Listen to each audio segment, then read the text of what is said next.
Hello future leaders, कैसे हैं आप सभी लोग। स्वागत है हमारे सारे चैनल के सब्सक्राइबर्स का और हमारे चैनल पे आने वाले नए व्यूअर्स का। और आज हम लोग जो डिस्कस करने वाले हैं बहुत ही इंपॉर्टेंट टॉपिक है स्पेशल थ्योरी ऑफ रिलेटिविटी का। तो यह है लॉरेंस ट्रांसफॉर्मेशन इक्वेशंस। आज हम लोग सीखेंगे इसके बेसिक्स और इनकी इक्वेशंस को ड्राइव करेंगे। तो आइए देखते हैं कैसे इसको किया जाता है। तो यहां पर ध्यान रखना है कि लॉरेंस ट्रांसफॉर्मेशन इक्वेशंस को समझने के लिए हमें प्रीवियसली गैलीलियन ट्रांसफॉर्मेशन इक्वेशंस की नॉलेज होना जरूरी है। तो अगर आपने वो वीडियो नहीं देखा है तो हमारे चैनल के आई बटन पर या फिर आप नीचे कमेंट बॉक्स के नीचे जो आपका डिस्क्रिप्शन दिया रहेगा या कमेंट बॉक्स में भी देख सकते हैं, लिंक आपको मिल जाएंगे। उन लिंक के थ्रू आप जाइए और देख सकते हैं गैलीलियन के टॉपिक को। तो इसके लिए कुछ कंसिडरेशंस हैं। सबसे पहले जो हम कंसिडरेशंस गैलीलियन में लेते हैं वही यहां पर भी लिए गए हैं। अगर आपको कंफ्यूजन है कंसिडरेशंस में तो वो मैं लिख दे रहा हूं, आप इसको कॉपी पर नोट डाउन कर सकते हैं। तो इसके लिए जो कंसिडरेशंस हैं वो मैं लिख दे रहा हूं। Considerations R S. सबसे पहला कंसिडरेशन जो हमने लिया हुआ है वो है एस। एस हमने क्या लिया हुआ है, ये है रेस्ट फ्रेम। तो rest frame means it is not a moving frame, the velocity for this frame will be 0। Again we have considered S dash. तो एस डैश को हमने लिया हुआ है, याद रखेंगे, moving frame. We can say this frame is in motion with velocity v। तो यहां पर हम लिख देते हैं कि ये v वेलोसिटी से मूव कर रहा है। और एक और कंसिडरेशन कि कहां को मूव कर रहा है, along x axis. So this is the consideration basically S and S dash. Similarly, O and O dash, these are the two observers, O and O dash. Two observers. तो ये जो दो ऑब्जर्वर हैं respectively we can say O is S and O dash for S dash reference frame. ठीक है, तो ये हमारे कंसिडरेशंस हैं। और साथ में आप लिख भी सकते हैं कि ये जो डिस्टेंस यहां पे दिखाई गई है कि O dash observer means S dash frame जब मूव करता है तो after time t the position of this O dash is vt। तो vt क्या है, वो चली गई दूरी है। जब ये मान लेते हैं कि O डैश यहीं पर था और यहां से v वेलोसिटी से चलना शुरू किया इसने, t टाइम तक चला तो कितनी दूर पहुंच गया है, vt की दूरी तक पहुंच गया है। ये सारी बातें हम डिटेल में गैलीलियन की थ्योरी में डिस्कस कर चुके हैं और यहां से हमने गैलीलियन की कुछ इक्वेशंस निकाली थी। लेकिन गैलीलियन की थ्योरी क्योंकि फेल हो गई थी, उसमें लाइट की स्पीड को कांस्टेंट नहीं माना गया था। बट जब माइकलसन मोर्ले का एक्सपेरिमेंट हुआ, उसके रिजल्ट आए, तो वहां से आइंस्टीन ने दो पोस्टुलेट्स दिए थे जिसको हम ऑलरेडी डिस्कस भी कर चुके हैं। इन पोस्टुलेट के बिहाफ पर ही इन पोस्टुलेट को सही माना गया और लॉरेंस ने इसी पोस्टुलेट को फॉलो करते हुए ये चार नई इक्वेशंस दी थी जो आज हम लोग ड्राइव करने जा रहे हैं। तो हमेशा याद रखिएगा, जो एग्जाम में गलती मोस्ट ऑफ द स्टूडेंट, जब हम लोग कॉपी चेक करते हैं एग्जाम की तो देखते हैं कि बच्चे सबसे ज्यादा मिस्टेक जो करते हैं कि उसमें दो इक्वेशंस नहीं लिखते हैं, वाई डैश और जेड डैश की। तो केवल एक्स डैश और टी डैश की इक्वेशंस को आप निकाल के छोड़ के आ जाते हैं। तो ये पूरा ध्यान देना है आपको कि चार इक्वेशंस हैं ट्रांसफॉर्मेशन की, वो चारों इक्वेशंस आपको लिखनी होंगी। तो कैसे इनको निकालेंगे यही हम लोग आज देख रहे हैं डिटेल में। तो इसके लिए एक स्पेशल कंसिडरेशन और भी है जो मैंने यहां लिख भी दिया है, आप देख सकते हैं।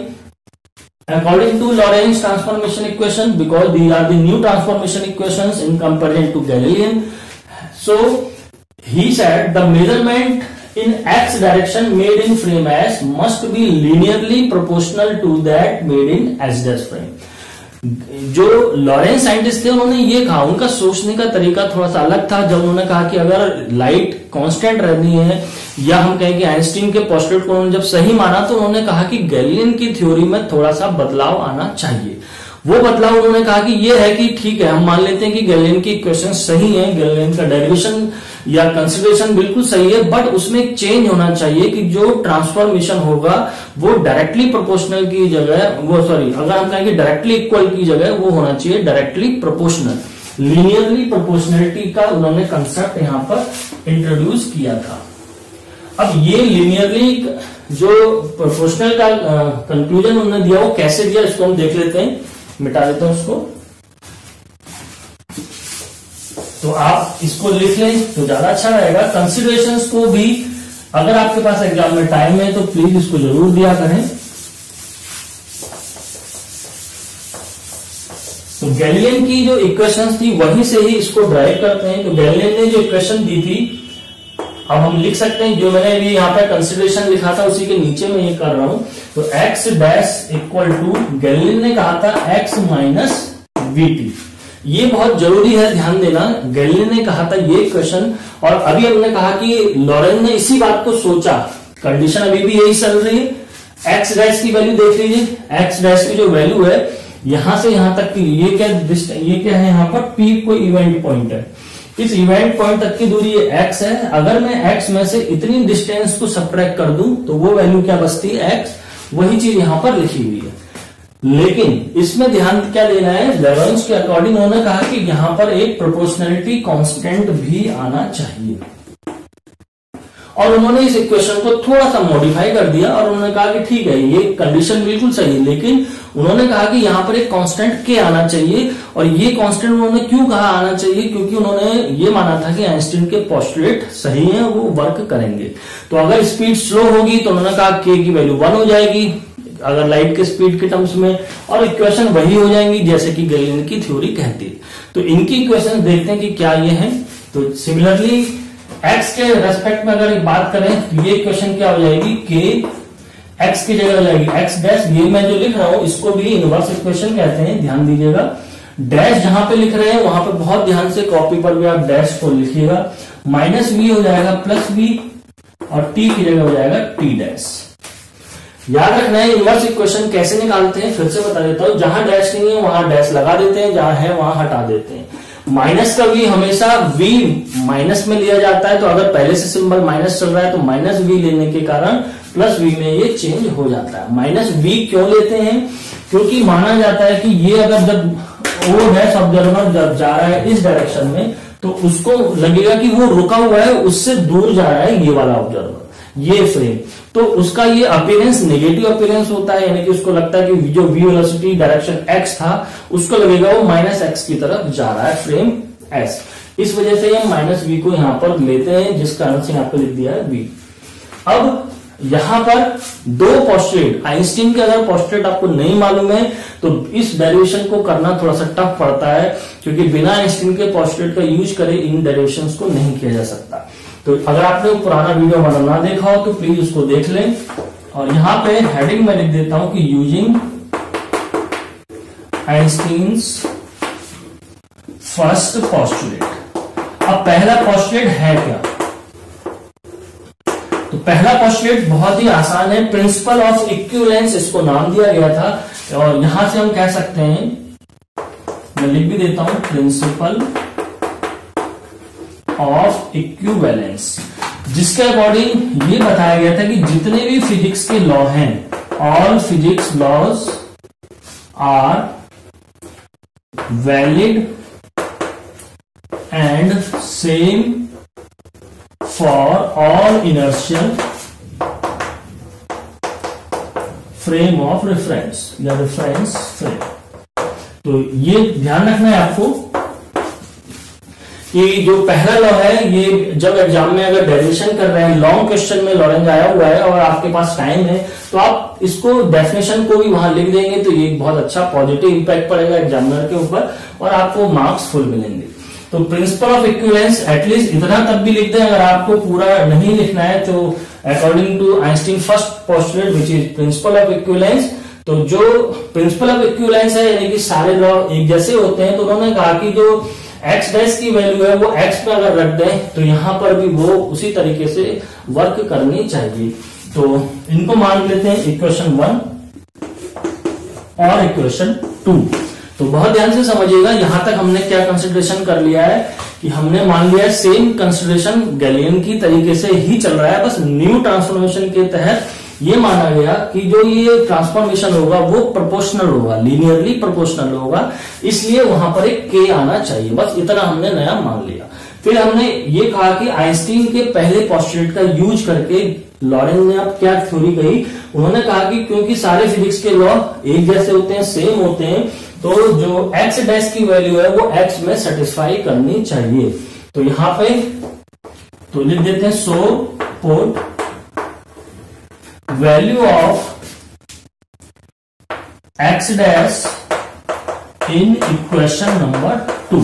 इक्वेशन 2 में इक्वेशन 1 से वैल्यू पुट कर देते हैं, तो ये वैल्यू हो जाएगी x इक्वल टू के, ब्रैकेट चेंज कर देते हैं, x डैश की जगह ये पूरी वैल्यू हो जाएगी के x माइनस वी टी, और अंदर है ऑलरेडी वी टी डैश।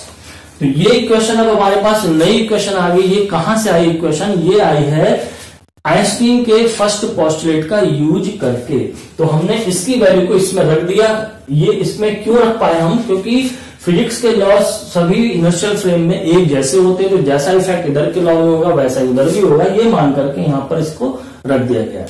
ये डेरिवेशन जो हम कर रहे हैं, मोस्ट ऑफ दी वीडियोस अगर आप सर्च करेंगे तो आपको इतना आसान लैंग्वेज में शायद ही कहीं ढूंढने से मिलेगा, तो प्लीज इसको लास्ट तक देखिए। और एक स्पेशल चीज है कि लास्ट में हम लोग एक क्विज कह सकते हैं, पजल के फॉर्म में या इंटरेस्टिंग जो थोड़ा सा पहेलियां रहती हैं उनको हम इंक्लूड कर रहे हैं, ताकि आपका माइंड और शार्प हो और आपका आईक्यू लेवल इंक्रीज हो। तो उनको जरूर लास्ट में देखिएगा और उनका आंसर कमेंट बॉक्स में दीजिएगा। चलिए, तो मैं इसको आगे बढ़ाता हूं। तो यहां पर ये जो हमने क्वेश्चन लिखी है, हमारा एम क्या है ये याद रख रहे हैं एम को, क्योंकि ऑब्जेक्ट को भूलना नहीं है। हमारा एम चल रहा है कि हम x dash, y dash, z dash और t डैश, ये 4 वैल्यूज निकालना चाहते हैं, इन 4 इक्वेशंस को निकालना चाहते हैं। तो यहां से अब हम कह सकते हैं कि जो वैल्यू हम निकाल रहे हैं या सॉल्व कर रहे हैं, तो यहां से हमें वैल्यू मिल जाएगी x डैश के टर्म्स में। तो इसको थोड़ा सा सॉल्व करते हैं। तो x डैश हमें ऑलरेडी मिल चुकी है k के टर्म्स में। अब हम निकालेंगे y डैश और z डैश। तो y डैश और z डैश याद रखना है, क्योंकि no motion along the y axis and along the z axis, so y dash and z dash will be constant, but t dash is not constant। Lorentz ने ये माना था, क्योंकि टाइम जो है गैलीलियो ने माना था सेम रहता है। इन्होंने कहा था कि टाइम वेरी कर सकता है, स्पीड पर डिपेंड करेगा। अगर बहुत हाई स्पीड है, लाइट के टर्म्स में स्पीड है, तो टाइम वहां पर जो क्लॉक होगी वो स्लो मोशन में आएगी। तो कैसे इसको उन्होंने वेरीफाई किया, उसी को निकालते हैं। यहां से हम t डैश की वैल्यू को निकालेंगे। तो इसके लिए मैं इसको x अपॉन k कर देता हूं। तो ये अंदर बचेगा, मल्टीप्लाई कर देते हैं, kx minus k v T और प्लस वी टी डैश। बहुत सिंपल स्टेप हमने किया है कि हमने इस ब्रैकेट को ओपन कर दिया। ये हम करके आ गए काम। यहां पर हमारा ऑब्जेक्टिव है अब टी डैश को निकालना। x डैश हमें मिल चुका है, y डैश और z डैश हम ओरली बता चुके हैं, लास्ट में इसको लिखेंगे इक्वेशंस को। अब रह गया है टी डैश को निकालना, टी डैश की वैल्यू। तो टी डैश की वैल्यू के लिए वी टी डैश है साथ में, तो इसको एक तरफ कर लेते हैं। तो ये हो जाएगा v t dash equal to x upon k minus k x minus k v t. तो ये इक्वेशन हमें मिल गई है। इन इक्वेशंस को मैं थोड़ा साइड में लिख देता हूं, ताकि हमें ध्यान रहे कि हम क्या करने जा रहे हैं। तो इक्वेशन 1 है हमारे पास, जो यहां पर है, साइड में लिख देता हूं, x डैश इक्वल टू के एक्स माइनस बी टी। इसकी हमें आगे जरूरत पड़ने वाली है। और जो इक्वेशन अब हमारे पास निकलेगी, इसको टी डैश की, वो हम यहां लिख देंगे।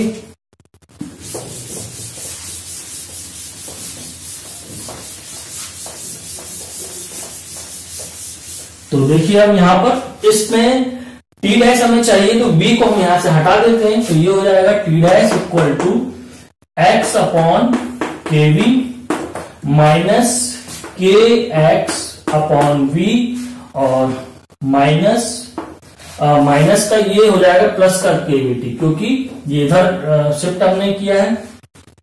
तो v t equal to, sorry, ये हो जाएगी वैल्यू प्लस का के टी। ठीक है, बहुत ध्यान से समझ लीजिए फिर से कि हमें निकालना था यहाँ पे वी टी डैश को एक तरफ रखना था, तो हमने इन सबको दोनों को इधर पहुंचा दिया। तो x बाई के ऑलरेडी हमारा पॉजिटिव है, तो के एक्स माइनस में आ जाएगा और v साथ का यहां से आ गया, और ये माइनस में टर्म था, जब इधर जाएगा तो ये क्या बन जाएगा, प्लस का टर्म बनेगा, इसलिए हमने यहाँ पे प्लस का साइन ले लिया है। तो ये क्वेश्चन हमारे पास आ चुकी है। अब क्योंकि टी डैश हमें करना है, थोड़ा सा इसको इजी कर लेते हैं। के हमें कई जगह दिखाई दे रहा है, तो के की वैल्यू को हम इस तरीके से लिखते हैं, के टी मैं पहले लिख देता हूं minus k x upon we. अगर मैं कॉमन ले लूं थोड़ा सिंप्लीफाई करने के लिए, तो ये पूरा टर्म बन जाएगा 1, याद रखना है। और ये पूरा टर्म अब क्या बनेगा, माइनस में आ जाएगा और 1 अपॉन के स्क्वायर बचा। यहां से हम देख सकते हैं x अपॉन वी पहले से था, k नहीं था, ऊपर है, तो k नीचे बन गया k स्क्वायर। तो ये हमारे पास जो इक्वेशन आई है, इसको हम कहेंगे इक्वेशन नंबर 3। दो इक्वेशन हम ऑलरेडी निकाल चुके थे, एक x डैश की, एक x की, अब ये निकल के आ गई t डैश की। तो इस इक्वेशन को भी मैं साइड में लिख लेता हूं, क्योंकि ये हमें आगे यूज करनी है। के T minus k x upon v और ब्रैकेट में आ जाएगा 1 माइनस 1 अपॉन के स्क्वायर। और इस इक्वेशन का नंबर है इक्वेशन 3। तो ये दो इक्वेशन आ तो चुकी हैं, एक्स डैश भी मिल गया, टी डैश भी मिल गया, वाई डैश भी, जेड डैश। बट प्रॉब्लम अब क्या है, प्रॉब्लम है कि we don't know the value of k. Constant k को क्या लें भाई, के को हमने कहा था कि 1 रख लेंगे, तो कैसे वो 1 बनेगा, वेलोसिटी पे क्योंकि डिपेंड करेगा, तो उसकी वैल्यू को निकालना अगला स्टेप रहेगा। और इसको निकालने के लिए लॉरेंज ने जिस पोस्टुलेट का यूज किया था वो था आइंस्टीन का सेकंड पोस्टुलेट। तो यहां तक इक्वेशन 3 तक आइंस्टीन का पहला पोस्टुलेट यूज करके हमने डेरिवेशन को कर लिया है। तो अगला स्टेप लिख लेते हैं, हेडिंग रहेगी हमारी यूजिंग आइंस्टीन सेकंड पोस्टुलेट। तो आइंस्टीन का सेकंड पोस्टुलेट क्या है, लिख देते हैं यहां पे यूजिंग सेकेंड पोस्टुलेट। तो ये ध्यान रखना है कि सेकेंड पोस्टुलेट के अकॉर्डिंग इसको बोला गया था, सेकेंड पोस्टुलेट को constituency of speed of light. दूसरा जो हम ये पोस्टुलेट यूज कर रहे हैं, ये क्यों यूज कर रहे हैं, हम के की वैल्यू को निकालने के लिए। याद रखना है हमेशा, लॉरेंस ट्रांसफॉर्मेशन इक्वेशंस को आप 3 स्टेप में बांट सकते हैं। पहला स्टेप जिसमें हमें गैलिलियन में के लगाना है, दूसरा स्टेप पोस्टुलेट फर्स्ट यूज करना है, और तीसरा स्टेप जो हम करने अब जा रहे हैं सेकंड पोस्टुलेट का यूज। तो constituency of speed of light के अकॉर्डिंग इन्होंने बताया था कि हर इनर्शियल फ्रेम से जब भी कोई ऑब्जर्वर ओ या ओ डैश कोई भी ऑब्जर्वर होगा, अगर वो सनलाइट की जो स्पीड है उसको मेजर करेगा तो वो हमेशा कांस्टेंट रहेगी। तो इसी का यूज करते हुए इन्होंने थोड़ा सा कंसेप्ट को कैसे लिया, तो यहां पर इन्होंने इस तरीके का कुछ कंसीडरेशन लिया, जिसको हम बना लेते हैं फिर से। तो ये हो जाएगा यहां पर, मान लेते हैं वाई, तो ये हो जाएगा वाई डैश, जेड, तो ये हो जाएगा जेड डैश, एक्स और एक्स डैश, इसी को एक्स मान लेते हैं, और ये हमारा एक्स डैश हो जाएगा। उन्होंने माना कि एक पॉइंट पी है जो इवेंट पॉइंट था, तो सनलाइट की स्पीड क्योंकि कांस्टेंट होती है, तो उन्होंने आइंस्टीन के इस पोस्टुलेट का यूज करते हुए इसको किया। और ये क्यों कर रहे हैं, के की वैल्यू को निकालने के लिए। तो उन्होंने कहा कि ओ और ओ डैश जो ऑब्जर्वर है, यहां से एक टॉर्च, लेजर लाइट कह सकते हैं, ज्यादा अच्छा रहेगा, एक flash of light, torch light कह लीजिए, लेजर लाइट कह लीजिए, यहां से उन्होंने एक लेजर लाइट इंसिडेंट करी इस पॉइंट तक। अब ये जो डिस्टेंस है, इस फ्रेम के रेफरेंस पे हम कह लेते हैं कि वो डिस्टेंस कितनी होगी, x। और ये x की डिस्टेंस, क्योंकि देखिए हम जानते हैं डिस्टेंस का formula always it is equal to the velocity into time. तो वेलोसिटी होती है v इंटू टी, बट यहां पे वेलोसिटी लाइट है, तो लाइट की वेलोसिटी होगी c, और ये फॉर्मूला बन जाएगा ct। सिमिलरली जब हम कहेंगे कि यहां से o डैश से जब लाइट को भेजा गया, जब फ्लैश डाला गया, यहां से लेजर लाइट भेजी गई ओ डैश से, ओ डैश जो कि मोशन वाला फ्रेम है, और इस पॉइंट से वो भेज रहा है, तो वहां से जो मेजरमेंट आया वो है एक्स डैश। तो ओ डैश को क्या डिस्टेंस वो दिखाई दी, एक्स डैश दिखाई दी, लेकिन उसने कहा कि इसकी वैल्यू क्या होनी चाहिए, सी कांस्टेंट रहना चाहिए आइंस्टीन के पोस्टुलेट की वजह से। जबकि गैलीलियन अगर यहीं पे यूज करते हम, तो सी की वैल्यू को हम बदल देते, इसीलिए वो फेल भी हुआ था। तो सी टी डैश, टी और टी डैश यहां पर याद रखना है कि according to Lorentz theory time हमेशा बदल जाता है, डिपेंड करता है वो स्पीड पर। तो ये दो जो फॉर्मूले यहां पर हम देख रहे हैं, या दो डिस्टेंस जो है, तो जितना मैंने यहाँ पे भी बोला है उसको आप लैंग्वेज में भी लिख सकते हैं कंसिडरेशंस। तो मैं थोड़ा शॉर्ट में लिख देता हूं, तो ऐसा लिख देते हैं when two light beams flashes according to figure. तो बहुत ज्यादा अगर थ्योरी आप नहीं लिखना चाहते तो बहुत ज्यादा आसान सी चीज है कि आप सिंपलेस्ट वे में फिगर बना दीजिए और लिख दीजिए कि अकॉर्डिंग टू फिगर। तो अकॉर्डिंग टू फिगर में यहां से देख सकते हैं कि x बराबर क्या है सी टी और x डैश बराबर क्या है सी टी डैश। तो इन दोनों वैल्यू को हमें पुट करना है। अब याद रखना है बेस्ट है put these values in equation 1 and equation number 2। x और x डैश की वैल्यू में रखना होता है, वहां पे मैंने इक्वेशन 2 लिखी नहीं है बट हम लिख लेंगे यहां पर अभी। तो फ्रॉम इक्वेशन 1 यानी कि वो इक्वेशन, तो x डैश की वैल्यू कितनी है सी टी डैश, तो ये हो जाएगी c t dash equal to k. और ये सारा याद रखना हम काम क्यों कर रहे हैं k की वैल्यू को निकालने के लिए। तो k बराबर x further c t minus v t, ये हमारी एक इक्वेशन बनी। और सिमिलरली जब हम इक्वेशन 2 पर इसकी वैल्यू को रखेंगे तो ये इक्वेशन 2 जो थी हमारी क्या थी वो लिख देता हूं यहां पे मैं। तो वो इक्वेशन बनती है हमारी x इक्वल टू के x dash plus we t dash. तो इस इक्वेशन में जब हम रखते हैं तो x की वैल्यू क्या बनेगी सी टी, के कांस्टेंट रहेगा, अंदर होगा x डैश तो ये रहेगा सी टी डैश और प्लस का वी टी डैश। तो k की वैल्यू को निकालने के लिए यहां पर लिख देते हैं next to find the value of constant k। ये इंपॉर्टेंट एक स्टेप है जिसको आपको याद रखना है। इसको चाहे तो कोई नाम देते हुए चलते हैं, इक्वेशन 4 और इक्वेशन 5, ये न्यू इक्वेशंस आई हैं। तो to find the value of constant k now multiply equation 4 and equation 5। इन दोनों इक्वेशंस को हम आपस में मल्टीप्लाई करेंगे, इसलिए मल्टीप्लाई करेंगे ताकि k की वैल्यू हमें मिल जाए। तो मैं मल्टीप्लाई कर देता हूं, यहां मिटा देता हूं।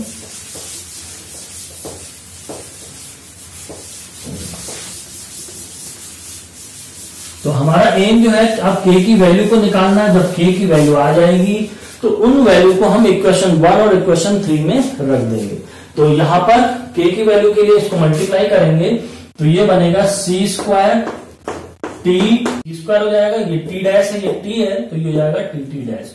सिमिलरली जब इधर आरएचएस को आरएचएस से एलएचएस को एलएचएस से मल्टीप्लाई करेंगे तो k की वैल्यू हो जाएगी के स्क्वायर। और इधर देखिए टी टी कॉमन है तो t अगर कॉमन लेंगे अंदर बचेगा c minus v. Similarly t dash common है तो टी डैश जब कॉमन लेंगे तो ये बचेगा c प्लस बी। तो एम चल रहा है k की वैल्यू को निकालना। तो यहां से हम देख सकते हैं कि स्टेप हमें मिल रहा है कि ये वैल्यू टी डैश को कट कर रही है, t की वैल्यू t को कट कर रही है। दोनों के दोनों टर्म कैसे हैं मल्टीप्लाई के टर्म्स में लिखे हुए, इसलिए हम इसको आसानी से आरएचएस एलएचएस से कट कर सकते हैं। तो जो रिमेनिंग चीजें लिख देते हैं, क्या बचा तो के स्क्वायर इक्वल टू, क्योंकि के निकालना है तो इसको एक तरफ कर दिया तो ये बनेगा सी स्क्वायर अपॉन। तो here you have to remember that there is a formula formation a minus b into a plus b. A minus b into a plus b always it is c square minus B square के terms में, a square minus B square ये formula होता है। यहां से हम c को अगर हम कॉमन ले लें तो इसको लिखा जा सकता है 1 माइनस बी स्क्वायर अपॉन सी स्क्वायर। तो c से c कैंसिल कर देते हैं तो फाइनली हमारे पास जो वैल्यू आई है अब हम इसको लिख लेते हैं। k की वैल्यू क्या बनेगी तो यहां से हम कह सकते हैं, देखो अगर हम 1 अपॉन के स्क्वायर कहें तो ये बन जाती है value 1 minus B square upon सी स्क्वायर। ये वैल्यू भी हमें आगे चाहिए यूज करने के लिए, जहां पर हम देख सकते हैं 1 अपॉन के स्क्वायर भी हमें इक्वेशन 3 में यूज करना है। और k की वैल्यू अगर हमें निकालनी है तो ये हो जाएगा k इक्वल टू इसी इक्वेशन से 1 अपॉन अंडर रूट में हो जाएगा टर्म, इधर अंडर रूट लेंगे तो स्क्वायर है, के ही बचेगा, ये हो जाएगा 1 माइनस वी स्क्वायर अपॉन सी स्क्वायर। तो ये दो फॉर्मूले बन गए हमारे, कह सकते हैं फाइनली जो के की वैल्यू थी वो हमें मिल गई है। तो इसको नाम दे देते हैं इक्वेशन नंबर 6। तो इक्वेशन 3 तक निकाल लिया था, 4 5 यहां पे हमने लिखी थी, इक्वेशन 6 ये फाइनली आ गई है। बल्कि इसको भी कोई नाम देना चाहो तो इक्वेशन दे देते हैं, चलो इक्वेशन 7। तो these 6 and 7 values are the values for the equation 1 and 3। अब हमारा जो एम था, एम हमारा क्या चल रहा है, याद रखना है x dash y dash z dash t dash को निकालना। तो इन इक्वेशंस को निकाल हम चुके थे, बट यहाँ पर के क्योंकि एक कांस्टेंट आ रहा था, उस के की वैल्यू को हमें निकालना था, वो भी हमने निकाल ली है। के की वैल्यू जो एक कांस्टेंट है, अभी याद रखना है कि ये जो v वेलोसिटी है ये भी कांस्टेंट है, c वेलोसिटी कांस्टेंट है। तो जब भी अगर हम कहीं पर इनवर्स ट्रांसफॉर्मेशन इक्वेशंस लिखेंगे, इससे अगले ही उसमें बताऊंगा आपको कि कैसे लॉरेंज की इनवर्स इक्वेशन लिखते हैं, तो इस v को हम यहाँ पर माइनस v नहीं लेते हैं। क्यों? क्योंकि ये कैसा है, कांस्टेंट टर्म, ये पूरा का पूरा कांस्टेंट है। तो आइए इसको हम वैल्यूज को पुट करते हैं और लॉरेंज की 4 इक्वेशंस को फाइनल कर लेते हैं। तो सबसे पहले हम टी डैश की वैल्यू को अगर हम जब निकालें तो लिखेंगे, तो put values from 6 and 7 into 1 and 3। 6 और 7 की वैल्यूज को हम कहां रख दें, इक्वेशन 1 और 3 में पुट कर देते हैं, जिसकी जरूरत जहां पर है वहां हम इसको रख देते हैं। तो इक्वेशन 1 हो जाएगी, तो from equation 1 x dash will be, ये हो जाएगा now x minus v T, और के की वैल्यू जब हम पुट करेंगे तो ये वैल्यू हो जाएगी 1 माइनस वी स्क्वायर अपॉन सी स्क्वायर के फॉर्म में। और यही हमारा रिक्वायर्ड रिजल्ट है जो कि हमें चाहिए था, जिसका हमारा जो ऑब्जेक्ट था स्टार्टिंग में, यही इक्वेशन है फाइनली जो निकल के आ चुकी है, इक्वेशन 8। अब 1 अपॉन के स्क्वायर की वैल्यू कितनी है, 1 माइनस वी स्क्वायर अपॉन सी स्क्वायर। ये ध्यान रखिएगा, इन वैल्यू को हम कहां पे पुट कर रहे हैं फर्दर, टी डैश के लिए। तो फ्रॉम इक्वेशन नंबर 3, तो ये क्या हो जाएगा, टी डैश इक्वल टू के टी है। इसमें से देखिए हम एक स्टेप और थोड़ा छोटा करने के लिए कर सकते हैं, के को कॉमन भी लिया जा सकता है, तो कॉमन ले लेता हूं ताकि और आसान हो जाए ये। के इक्वल टू जाएगा t minus x upon v, और ब्रैकेट में है 1 माइनस 1 अपॉन के स्क्वायर। अगर आप कॉमन नहीं भी लेंगे तो भी इसको सॉल्व किया जा सकता है, बस थोड़ा स्टेप लेंदी हो जाएगा, तो इजी करने के लिए मैंने कॉमन ले लिया है। पहले भी ले सकते थे इसको कॉमन। तो आप वैल्यू पुट करते हैं, तो टी डैश बराबर, ये तो नीचे आ जाएगी वैल्यू क्योंकि 1 अपॉन में है, तो ये बचेगा t minus x upon v. और यहां पर बहुत ज्यादा ध्यान देने की जरूरत है, क्योंकि यहां सबसे ज्यादा मिस्टेक मैं देखता हूं कि स्टूडेंट एग्जाम में कर देते हैं, 1 माइनस को लिखना भूल जाते हैं। ठीक है, ये बहुत ध्यान से याद रखिएगा, 1 माइनस को लिखना भूल जाते हैं, क्योंकि वो ऐसा लगता है आपको कि 1 माइनस 1 अपॉन के की वैल्यू पूरी की पूरी 1 माइनस वी स्क्वायर अपॉन सी स्क्वायर है। तो जबकि ये 1 अपॉन के स्क्वायर की वैल्यू अभी हमने निकाली थी, ये थी 1 माइनस वी स्क्वायर अपॉन सी स्क्वायर। जब माइनस की वैल्यू है, ब्रैकेट खुलेगा इसका, तो ये बन जाएगी प्लस में, और इसके अपॉन में पूरे के यहां लिख देता हूं इस तरीके से, ये वैल्यू हो जाएगी के की वैल्यू है तो 1 माइनस वी स्क्वायर अपॉन सी स्क्वायर। तो कट कर देते हैं कि 1 से 1 कैंसिल हो रहा है। फर्दर थोड़ा सा और आगे बढ़ता हूं, इसको अलग लिख लेता हूं इक्वेशन को। तो इक्वेशन 8 जो हमारे पास ये है, लिख देते हैं x dash equal to x minus v t upon under root 1 minus v square upon C square. ये इक्वेशन 8 हमारे पास आ चुकी है। अब हम निकाल रहे हैं इक्वेशन टी डैश को डिटेल में कि क्या ये वैल्यू बन रही है। तो जो वैल्यूज कट हुई है नीचे, उनको थोड़ा सा सिंप्लीफाई करके मैं लिख देता हूं। तो ये होगा t dash equal to t minus x upon we.